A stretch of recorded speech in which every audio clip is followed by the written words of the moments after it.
Hey, everybody. Put a one in the chat if you can hear me. Hey, Brooklyn. I am so happy to hear that that little boy has been found. So happy.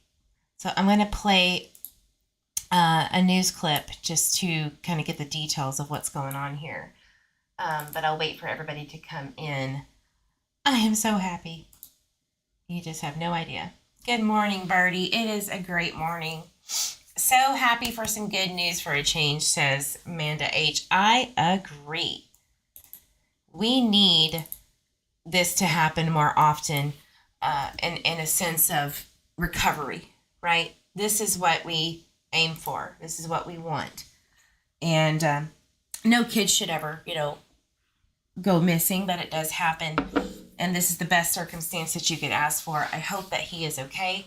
We're going to watch this news clipping of what, there's not a lot of updates. I just heard it on JFFLA, excuse me. So let's look and see what we got here. Our top story this hour, as soon as the sun comes up, several law enforcement agencies are going to be back out searching for a missing 2-year-old Hernando County boy. The child was reported missing yesterday afternoon in Brooksville. Yeah, it seems like he just vanished. Right. Want to get right out to ABC Action News reporter Keely McCormick. Keely, this little boy has been missing for close to... Okay, so that was just the update. Let's read the article then. All right, the search for missing 2-year-old in Brooksville ended Friday when Joshua Rowland, known as JJ, was found alive. More details are expected to be released by Sheriff Al Ninha House shortly. Woohoo! This is like the best news I could ever imagine. I'm so happy. I was up all night, I'm sure the Twitter weasels were up all night just worrying about this. So, I wish that this could be the same thing for Summer Wells and Oakley and Lena and Michael Vaughn. Even though we know it's probably unlikely. However, this is what keeps us going. Hope and recovery. They did an amazing job. So I had a video of the dispatch call, because those dispatch calls are crucial to me. They're not always available, but sometimes when they are, you could hear firsthand what's going down from start to finish. And I can tell you they were boots on the ground, ATVs, drones, bloodhounds, you name it, they had the best. I remember hearing one person from the sheriff's office saying, no, don't get the local dog SAR, go to Pasco County. They have had great results. And I'm like, wow, they're really on it. So kudos to, Hernando County in Florida. Awesome job. 100%. So let me see if we can get any updates from anywhere. Let's see.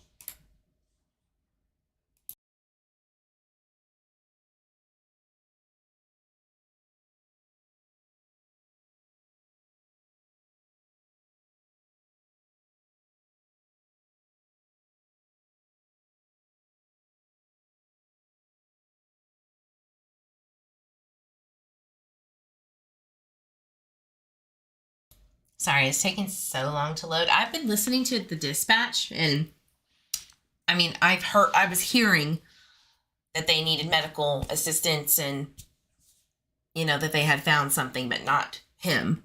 So I always want to hear it from the chief of police or law enforcement The Mentos first. gum bottle is recyclable just like paper, which makes it...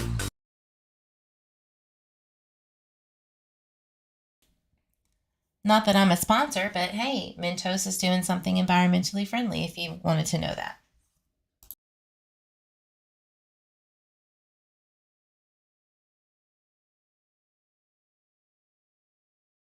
That makes it a challenge to it's not like walking through a Veterans Park looking for somebody. It's a very difficult place to search. It's also, we find it a little difficult that JJ would have went too far because again, he's less than 3 years old, and The information we have is that he was barefoot, so even if he's used to being outside, he's probably not going to go a great distance. But we're not assuming anything. So, all right. Brooklyn, thank you. I just got the notification.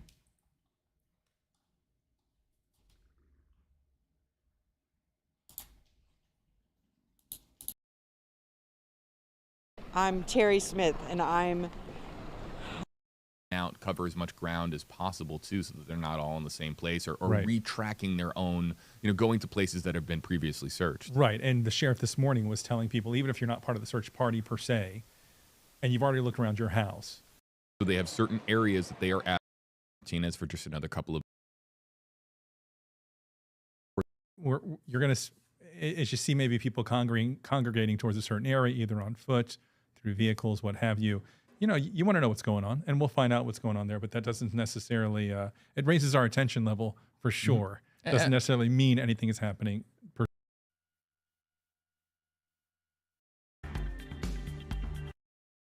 And now we're about to get this confirmation, the confirmation we've been praying for. Oh, this is just awesome. Perhaps they had found something, and now we know. Thank you all for being here. From what we understand, JJ just has some scratches on him. That's what we're hearing right now, that he is safe, that he is not injured in any way that is beyond the scratches. That's what our reporters are telling us right now from the scene. So we're going to get more from the sheriff here in just a minute. An incredible ending to this story, JB. A lot of people really thinking the worst here. All of us. Yeah. It's only natural 24 hours later to start to fear the worst.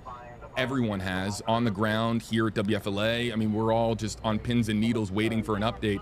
That update is moments away, and it's the update we've been praying for. Here's Beth. There, I need you to talk to me, please. So she is talking with our control room here at WFLA they're waiting on the green light so that we are live across both on Linda, air and online. If you're listening to this, can you ask Ginger how long until we're in the show? The 11 o'clock newscast, a show that Chris has anchored many a times, is about 90 or so seconds away from getting started. So we can be live on air in 90 seconds. So He is found, guys. Put some purple hearts in the chat. I am so happy, especially for this mom.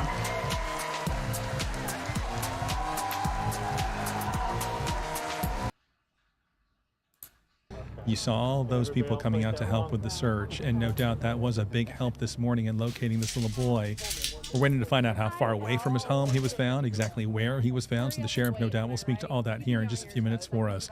But just an incredible ending to this story, to know that this little boy, 2 years old, only 2 years old, is safe and will now be taken to the hospital to get checked out and to be treated. And I'm sure at this point, hopefully, is being reunited if he hasn't already been reunited with his family. I can smile again. We can all smile again. It's such a relief. We have been given the 60-second heads up that Sheriff Al Nienhuis is going to be addressing all media here, quite literally from the back of an opened law enforcement vehicle. We're standing by for us to be officially at 11 a.m. and into our broadcast here on WFLA. Let's listen in and go to this live. Listen in. This is Sheriff Al Nienhuis. Good morning. Here we go. I know we've had a lot of bad news over the last 24 hours, but I'm happy to report that we had the best news that anybody could want. We have found JJ. He seems to be fine. Here's actually a picture of him behind me with one of the rescuers. He seems to be doing fine. Paramedics, literally, it was just a couple minutes ago, paramedics are en route to check him out. But I will tell you that I was hoping and praying for a miracle. I certainly was not expecting one. But I think a lot of people were praying, and prayer works. That's all I got to say. So thank you all for coming out and helping. And for our media partners, thank you all for getting the word out. We certainly had no clue what happened to him. He was found north of the residence, just south of Parrott Middle School, so he was quite a ways away from home.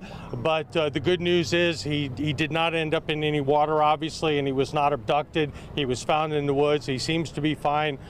He's definitely going to have something to tell his kids and grandkids about, that's for sure. But I'm sure Mom and Dad are going to keep a little closer eye on him from this point forward. But again, thank you all very much, and it's a miracle. There's no doubt about it. So thank you. Sheriff, who did find him? That I'm not even sure about. I know there's a picture of a gentleman there. I'm not sure if it was one of our law enforcement people or one of our volunteers. I don't even know that yet. We wanted to get the information out there as quickly as we could. So, what's his condition right now? Again, I'm not sure, but it looks from the picture that he's smiling, so he must be doing fairly well. So.